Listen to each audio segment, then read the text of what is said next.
கர்த்தருடைய பரிசுத்த நாமத்துக்கு ஸ்தோத்திரம். இந்த நாளில் கூட இன்னொரு குட் ஃப்ரைடே கர்த்தர் கிருபை செய்திருக்கிறார். அதுக்காக கடவுளுக்கு நன்றி சொல்றேன். இந்த வாய்ப்பை கொடுத்த தேவனுக்கு கோடி கோடி ஸ்தோத்திரம் செலுத்தினேன். அது மட்டும் இல்லாம நம்ம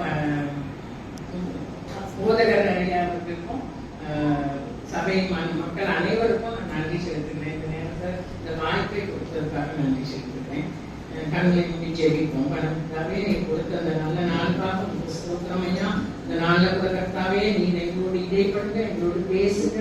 இந்த வார்த்தைகள் அப்பா எல்லாருக்கும் பிரயோஜனமாக உதவி செய்யுங்க. எல்லா துதியும் கனமும் மகிமையும் உமக்கே செலுத்துகிறேன். இயேசுவும் ஜெபம் வரணும்.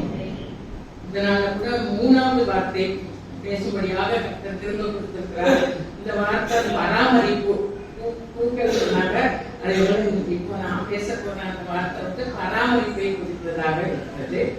இது நம்ம யோவான் 19ஆம் அதிகாரத்துல வசனங்கள் 25 27 வரைக்கும் யாராவது படிக்கலாம். இயேசுவின் சிலுவையின் அருகே அவருடைய தாயும் அவருடைய தாயின் சகோதரி கிளையோப்பா மரியாளும் மகதலேனா மரியாளும் நின்று கொண்டிருந்தார்கள். அப்பொழுது இயேசு தம்முடைய தாயையும் அருகே நின்ற தமக்கு அன்பாயிருந்த சீஷனையும் கண்டு தம்முடைய தாயை நோக்கி, ஸ்திரீயே, அதோ உன் மகன் என்றார்.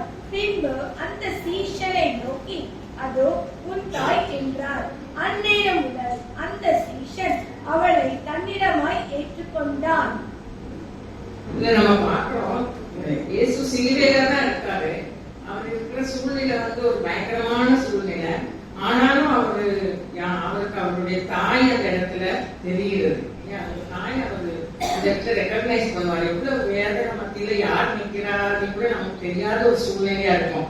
ஆனாலும் அந்த இடத்துல நம்ம பார்க்கணும், மரியாதை அவங்க கவனிக்கிறாரு.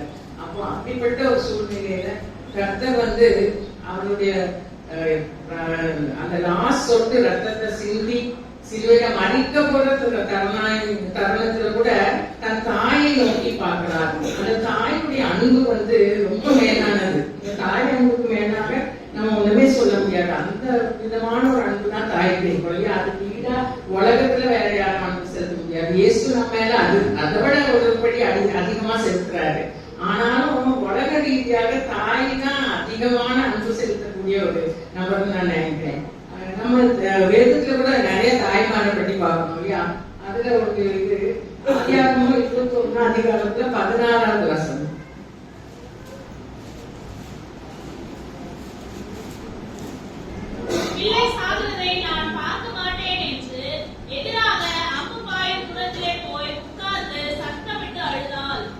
இந்த இடத்துல நம்ம ஆபிரகாமுடைய அடிமைக்கு என்ன பார்க்கணும்? அந்த இடத்துல அந்த ஆகார் எவ்வளவு ஒரு கஷ்ட சூழ்நிலையில தான் இருக்காங்க. அந்த பிள்ளையை தூக்கிட்டு அவங்க ஓடுறாங்கன்னா அவங்க எவ்வளவு கஷ்டமான ஒரு சூழ்நிலையில தன்னுடைய லைஃப்கே ஆபத்தான ஒரு சூழ்நிலையில அவங்க போயிட்டு இருக்காங்க. ஆனாலும் அவங்க பிள்ளை வந்து தண்ணி கேட்கும் போது அவங்களால கொடுக்க முடியலங்கும் போது அந்த அம்மாவுக்கு அந்த பிள்ளை சாகுறத பார்க்க முடியாது. என்னால இந்த பிள்ளை சாகுறத பார்க்கவே முடியாதுன்னு சொல்லிட்டு அந்த பிள்ளைய அப்படியே போட்டுட்டு என்ன செய்யறாங்க, ஓடுறாங்க. அந்த அளவுக்கு அவங்க அன்பு வச்சிருக்காங்க. ஆனா கர்த்தர் வந்து அந்த இடத்துல அவங்களுக்கு பதில் கொடுக்கிறாரு பாருங்க. 19வது வசனம். தேவன் அவளுடைய கண்களை திறந்தார். அப்பொழுது அவள் ஒரு தண்ணீர் துறவை கண்டு போய் துருத்தியிலே தண்ணீர் நிரப்பி பிள்ளைகளுக்கு குடிக்க கொடுத்தார். அந்த இடத்துல கர்த்தர் அவர் அந்த கண்களை திறக்கிறாரு. கர்த்தர் ஒரு பதில் கொடுக்கிறாரு. அவ அங்கலாய்க்கும் கர்த்தர் காண்றாரு இல்லையா? இன்னைக்கும் அதே மாதிரி நம்ம பிள்ளைங்க மேல அனுபவிச்சிருப்போம், அளவுக்கு அடங்காத அனுபவிச்சிருப்போம். அதே மாதிரி பிள்ளைங்க தாய் மேல அனுபவிச்சிருப்பாங்க. ஆனா சில நேரங்கள்ல அந்த அன்பு இல்லாமையும் போயிடும். எல்லா நேரமும் அப்படி அனுபவிச்சிருப்பாங்கன்னு சொல்ல முடியாது. நம்ம ரொம்ப நம்பி இருக்கிற நேரத்துல சில நேரத்துல அவங்க சூழ்நிலைகள் அவங்க நம்மளை கைவிடுற மாதிரி ஆயிடும் சூழ்நிலைகள். ஆனாலும் அது மத்தியிலும் நம்மளோட ஒருத்தர் இருக்காரு, தேவாதி தேவன் இயேசு. அவர் ஒருபோதும் நம்மளை கைவிட மாட்டாரு.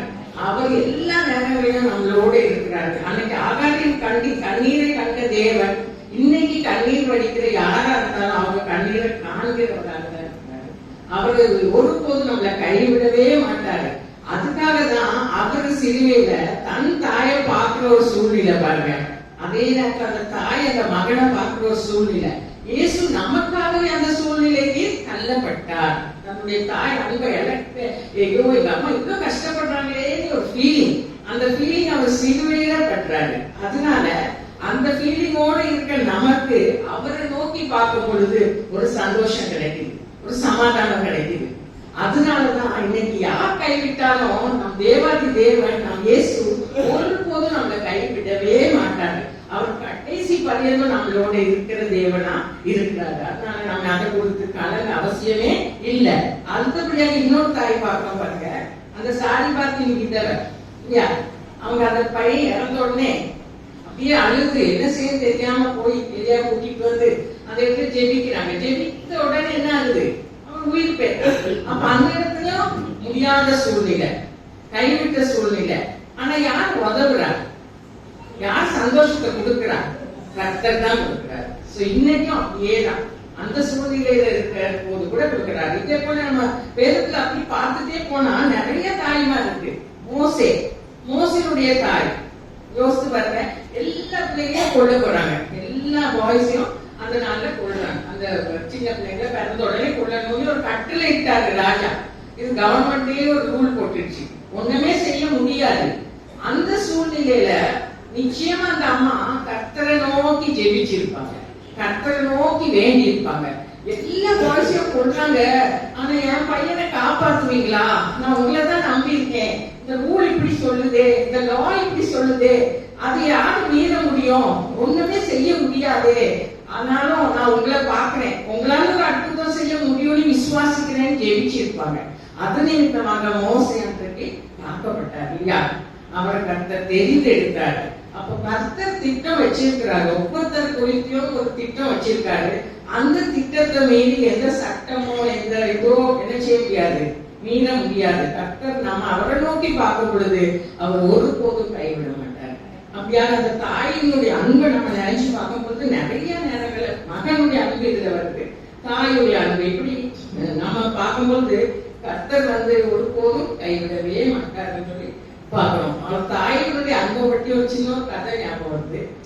அதாவது ஒரு ராஜா இருந்தாரா, அந்த ராஜா கிட்ட வேலை செய்த ஒருத்தர் ரொம்ப தப்பு செய்தோடனே அவருக்கு ரொம்ப கோபம் ஒரு தாயினுடைய இருதயத்தை நீ கொண்டு வரணும் அப்படின்னு ஒரு பயங்கரமான கட்டளை கொடுத்தார்.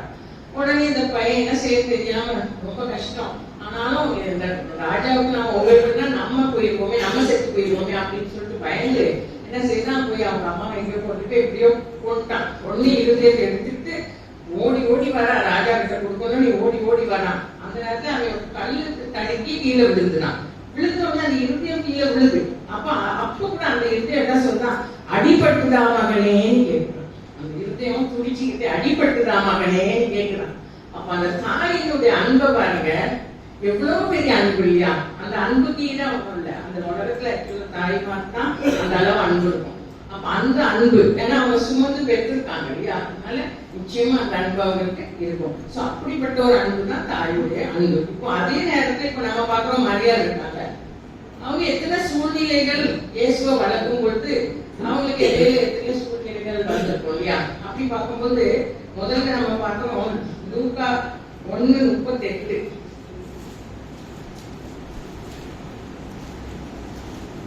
அதற்கு மரியாள், இதோ நான் ஆண்டவருக்கு அடிமை, உம்முடைய வார்த்தைகளை எனக்கு ஆக்கப்படும் என்றார். அப்பொழுது தேவதூதன் அவர்களுக்கு போய்விட்டார். இந்த இடத்துல நம்ம பார்க்கணும், மரியாள் ஒரு கன்னி பெண், ஒரு அன்மேரிட் கேர்ள். அந்த நேரத்துல இந்த தேவதூதர் என்ன சொல்றாரு, கர்த்தவனே வாழ்வங்களேன்னு சொல்லிட்டு உனக்கு ஒரு குழந்தை பிறக்க போதுன்னு சொல்றாரு. அந்த சூழ்நிலையை நினைச்சு பார்த்தா எவ்வளவு பயமா இருந்திருக்கும்ல மரியாளுக்கு. இது உடம்பு என்ன சொல்லணும், நான் என்ன செய்வேன், ஆல்ரெடி ஐம் என்கேஜ் வேற, நான் என்ன பண்றதுன்னு எப்படி பயந்துருப்பாங்க அந்த சூழ்நிலையில. அப்போ அந்த மரியாதைய உள்ளவங்க எவ்வளவு கஷ்டப்பட்டிருப்போம், பயந்துருப்போம். ஆனா அந்த நேரத்திலயும் அவ என்ன செய்யறா, ஃபுல்லா காட் கிட்ட சப்மிட் பண்றா இல்லையா. உங்களுக்கு என்ன சொல்ற அந்த இடத்துல,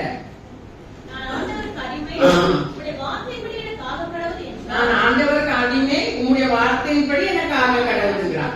அப்பவும் அவங்க பயப்படல, பயப்படவே இல்லை. நான் வார்த்தைப்படி ஆகட்டும், ஃபுல்லி சப்மிஷன். இதே மாதிரி தான் நம்ம வாழ்க்கையிலும் நம்ம என்ன செய்யணும், பிரச்சனை வந்தோடனே பயந்து நடுங்கி அங்கங்க ஓடி யாரை பாக்குறது, என்னத்தை பாக்குறது, இவங்களை பிடிக்கலாமா, அவங்களை பிடிக்கலாமா, இவங்க சொல்லலாமா, அவங்க ஃபேமிலியை கூப்பிடலாமா, இவங்க கிட்ட பாக்கலாமா, இப்படி நிறைய பயப்படணும் இல்லையா. ஆனா அது இல்ல. மரியாதை எப்படி சப்மிட் பண்ணா, தன்னை முழுமையா ஒப்பு கொடுத்தா. ஒப்பு கொடுத்தது நிமித்தமாக அவங்க என்ன செய்தாங்க, இயேசு இந்த உலகத்துக்கு கொடுத்தாங்க இல்லையா. ஒரு தாயாக தெரிந்து கொள்ளப்பட்டார், ஒரு பரிசுத்தமான தாயாக, உலகத்தை மீட்கிற இயேசுவ உலகத்துக்கு கொடுக்கிற ஒரு தாயாக அவங்க வந்தாங்க இல்லையா. அப்ப நம்மளும் நம்ம ஃபுல்லா சப்மிட் பண்ணும் போது, முழுமையா கர்த்தர்கிட்ட ஒப்பு கொடுக்கும் பொழுது, அவரு நம்ம வாழ்க்கையில அற்புதம் செய்ய வல்லவரா இருக்கிறாரு. அவரால் கூடாத காரியம் ஒன்றுமே இல்லை. But he wants us to submit ourselves fully to him. கொஞ்சம் கொஞ்சம் அவங்கள கேட்கலாமா இவங்களை கேட்கலாமா எல்லாம் இல்ல, முழுமையா நீங்க தான், வேற வழி இல்ல. No other go. Fully you only Jesus. அப்படி போகும் பொழுது எப்படியாவது ஒரு அற்புதம் செய்வார், யார் மூலமாவது செய்வார். நம்ம தேடி போக அவசியமே இல்லை. கர்த்தர் நேரடியா நம்ம கிட்ட கொண்டு வந்து அந்த காரியத்தை செய்ய அவரால் முடியும். அப்படிப்பட்ட ஒரு சூழ்நிலை. அடுத்தபடியாக நம்ம பார்க்கிறோம், சிமியோன் பேசுறாரு பாருங்க, 2:35. லூக்கா 2:35.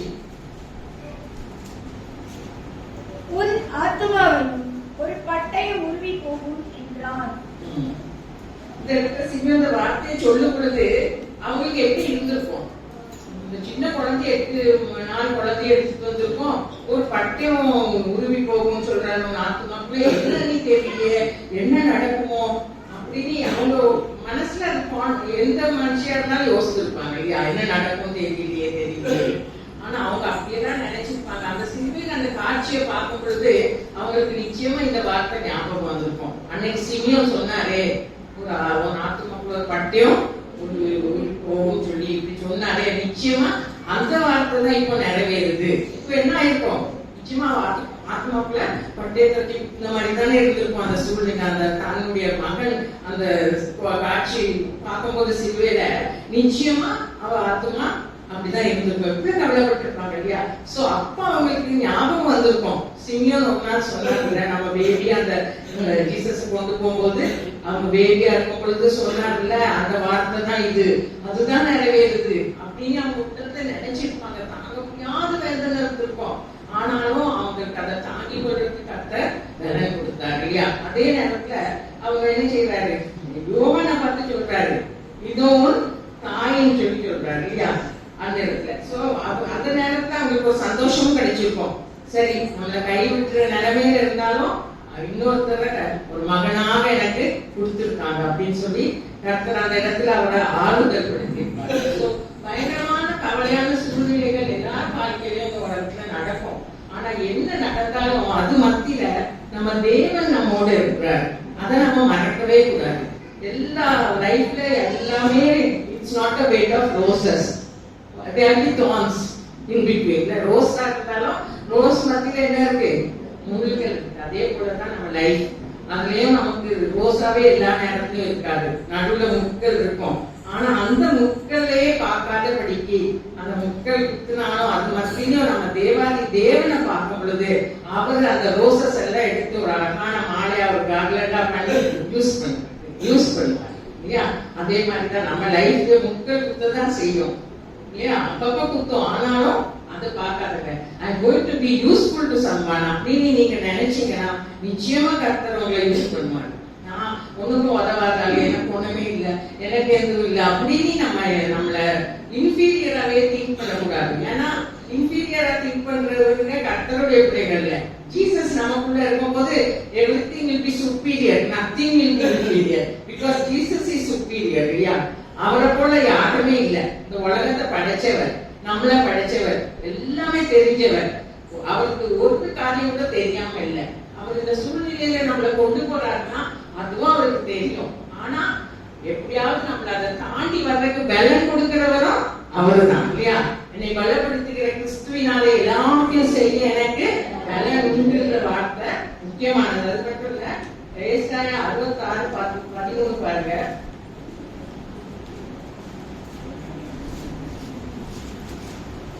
ஒருவனை அவன் தாய் தேற்றுவது போல் நான் உங்களை தேற்றுவேன், நீங்கள் எருசலேமிலே தேற்றப்படுவீர்கள். யார் தேற்றுவா நம்மள? ஒரு தாய் போல இயேசு தேற்றுவார். ஒருவேளை நம்ம தாயை இழந்திருக்கலாம், இல்ல அப்படி பக்கத்துல இல்லாம இருக்கலாம். ஐயோ எங்க அம்மா இருக்கிறது எவ்வளவு நல்லா இருக்கும் சில பேர் ஏங்கிட்டு இருப்பாங்க. அப்படிப்பட்ட சூழ்நிலையில நம்மளை தேற்றக்கூடியவர் யாரு? இயேசுவரே, கர்த்தரே. அடுத்தபடியாக பாருங்க, சங்கீதம் 61:2.